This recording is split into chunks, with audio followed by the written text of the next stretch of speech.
On the protests in China's economy, I spoke to Douglas Paal, Vice President for Studies at the Carnegie Endowment for International Peace, and I asked him about the economic factors behind these protests. I think that's right. It's not just a Hong Kong phenomenon, but it's brought to a focus by the opportunity to express themselves on the electoral system that has been decreed for the upcoming elections for chief executive. This is a phenomenon we've seen in places like Taiwan and Spain and other places where young people think that their opportunities are spilling away. And in Hong Kong in particular, they feel they're being submerged by a much larger population on the mainland, and the opportunities are going to a lot of mainlanders that used to go to Hong Kong people. So that there's a little bit of sharper feeling about that. I mean, I don't want to clump all the countries and their issues together in one, but you bring up a very good point. This is about the opportunities for the young, and we saw that in Hong Kong specifically. A lot of them were students.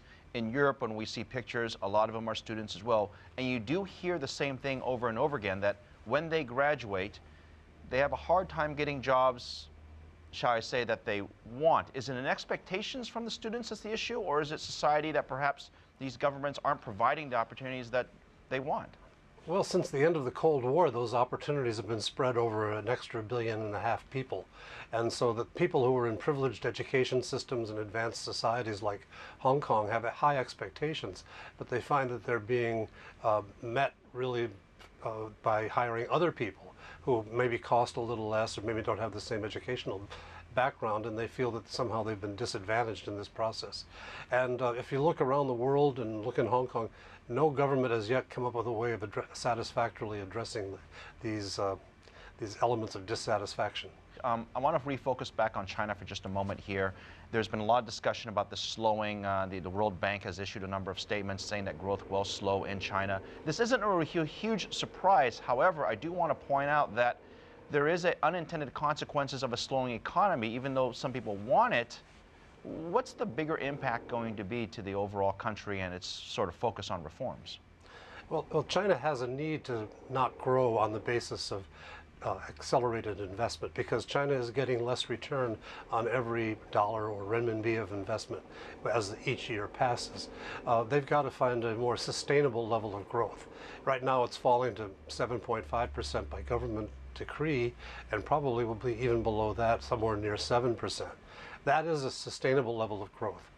And there's a perception in China that you have to keep a higher level of growth to deal with potential unemployment. But in fact, China's demographic situation is changing, and the number of entrants into the workforce is declining. So this should not have, the slowing down of the economy's overall growth should not have a particularly bad effect on unemployment. China's looking forward to another plenary session, the fourth one, in fact.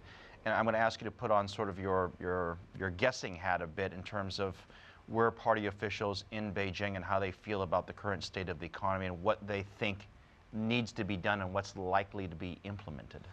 I think there's a pretty broad consensus on what needs to be done, but a very big clash of interests, both among the people who have vested interest in the current system, who are resistant to reform, and among government officials who are being asked to change the way they do business, the way they got promoted throughout their careers.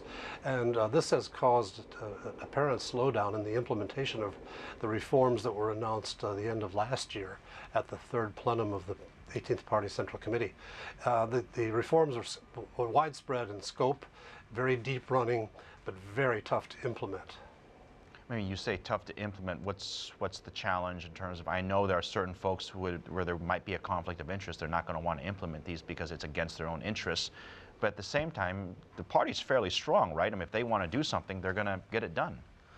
Well, the party as a whole is strong, but you've got to motivate the people who man the party at the local levels to take actions which they will perceive to be not in their direct personal interest. That's harder to do. Now, if the top leadership wants to lean on each province's subordinate officials, they can get what they want. More often, China tends to try to set an example of one or two officials. An additional factor in the reluctance to reform right now is really not opposition to reform, but just opposition to risk. And the perception that corruption is being prosecuted across the board makes people reluctant to take steps that might draw attention to them and might expose them to the anti-corruption investigations that are really shaking up a lot of the bureaucracy in China.